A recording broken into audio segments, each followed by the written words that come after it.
ఓం నమో శ్రీ గురుభ్యో నమ. మహాకాళీదేవి నమో నమ. అందరికి నమస్కారాలమ్మా.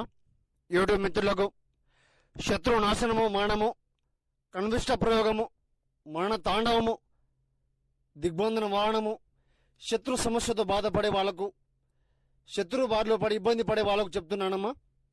సంహరణం, మూలం, కంఠం, దివే దివే నాశనం, మరణం, ఏకం రక్త బలికర్మ యాగం, చతుర్ముఖం, నక్షత్ర వారణం, మహాకాళి శక్తిపీఠం అనుగుణం, చండీమాత నమో నమ. మీరు ఎన్నో చోట్ల చేపించుకొని మోసపోయి ఉంటే గురువుగారికి ఫోన్ చేయండి, సమస్యని చెప్పండి, సమస్య లేకుండా తొలగించుకోండి అమ్మా. సంహరణం, ఏకం రక్తం, నివారణం, కన్విష ప్రయోగము, సంహరణం, యాగం, ప్రతిదం, చాదబడి కన్విషం. గురువుగారిని సంప్రదించండి. ఏ సమస్య ఉన్నా కూడా తొలగించడం జరుగుతుంది. గురుగారి దగ్గర మాత్రమే లభిస్తుంది పూర్తి పరిహారం లభిస్తుంది. గురుగారికి ఫోన్ చేసి చెప్పండి సమస్య ఏమిటో. మహాకాళీదేవి నమో నమ.